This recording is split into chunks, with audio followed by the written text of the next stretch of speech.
Ayan guys, pasukin natin itong Modong Pang, which is market, bakery, and 1,001 daw yung mga bread dito. So pasukin natin.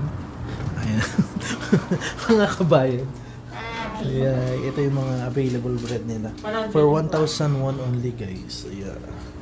So dito self-service siya. So parang ano siya, no?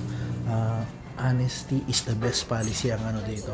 So walang cashier na mag-ano dito, kundi ikaw din ang mag ano ng barcode. And ayan. Ayan yung kiosk, dyan mo babayaran. So lahat naman may CCTV. So kailangan maging honest lang talaga. And may plastic na available dito. Kung gusto nyo naman na Amerikano, ayan. Kape-kape. For 1,500 won.